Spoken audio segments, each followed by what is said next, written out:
Big Z Reviews.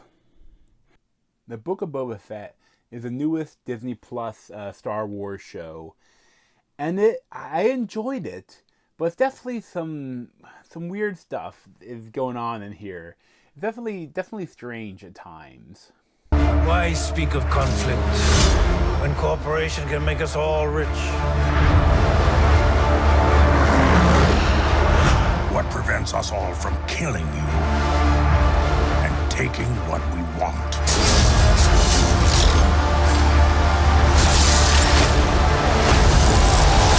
So this has Tamora Morrison returning as Boba Fett and Ming-Na Wen returning as Fennec Shan, and there's some good stuff because like essentially you start off right after the end of Mandalorian season 2 with Boba Fett taking over from Jabba's palace and becoming the daimyo, but most of the show was just not that interesting. Like the whole if they would did like a Sopranos but in Star Wars, it'd be interesting. But like Boba Fett is now super tame. Like his time with the Sand People changed him, and it's like he's always taking off his helmet. It doesn't really feel like Boba Fett. But at the same time, Boba Fett, there wasn't really much of him in the original trilogy. Everyone that's why it was so interesting.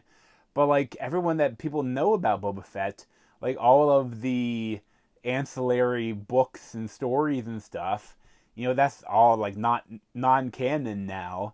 Like that's like none of it was actually in the movies, and it's so funny that like it feels like at certain like episode 5 and 6, like all of a sudden it's now Mandalorian season 2.5, and those episodes are so good, but like and then Boba Fett is only in them for like a minute, but like it's like Dave Filoni coming in to return Boba Fett to his majesty, where he's only on screen for a minute, it doesn't say anything.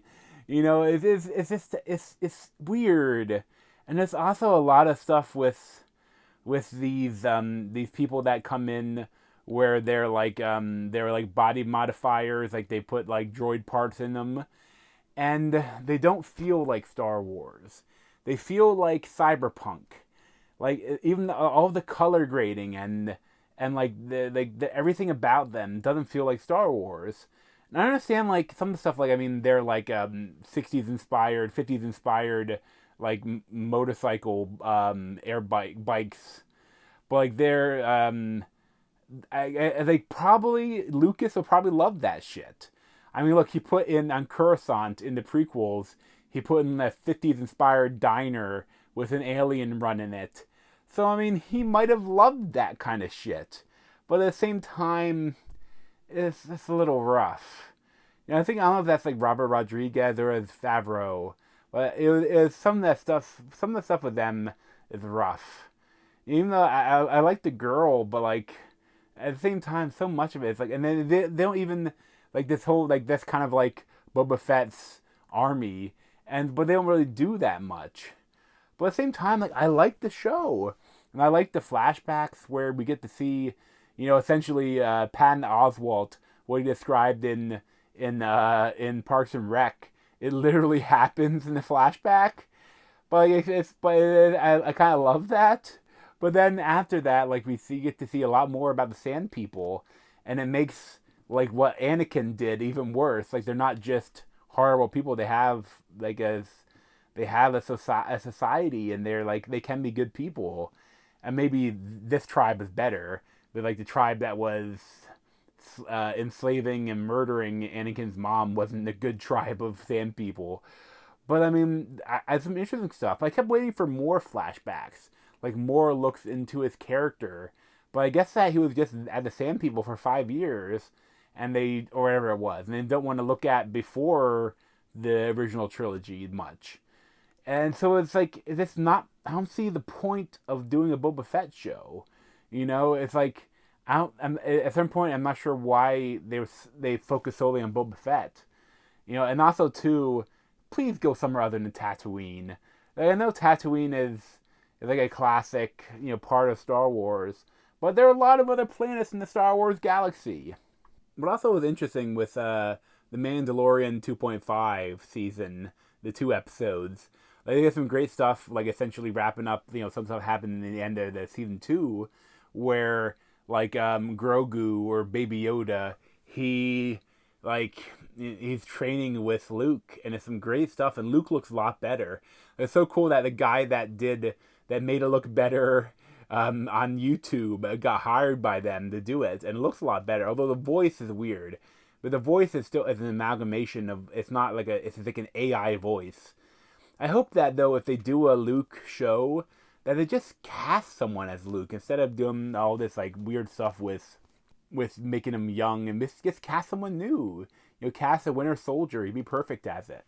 But it's funny though, seeing him building the Jedi Temple. It's so kind of cool, but also like it sucks, just because of what happened, what we know happened in the future. With the new trilogy, we know that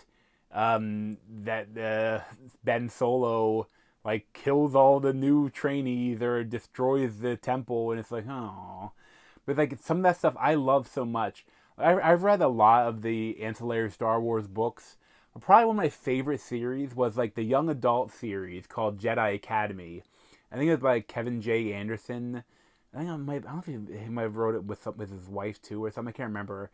But I love that series. Like, there's a group of kids, also like two, and now like Leia and Han had like twins, and they were both force sensitive, and like there was some great stuff. I love that series. But like that they can never do that now if they want to stay in the same universe as what the films did. But I mean, it shows that like they can make great content here. It's just it's too bad it's kind of a mixed bag here. Like this, I still really enjoyed it. It's just that like I said that, and the last episode is a lot of fun. I enjoyed all of it. It's just some of the stuff was a little cringy, and some of the stuff didn't really serve a purpose. But still, I would recommend it. If you like Star Wars, you gotta see this. But I give like an 8 out of 10. But thanks for watching. If you want to see more of me, you can subscribe down below. Thanks.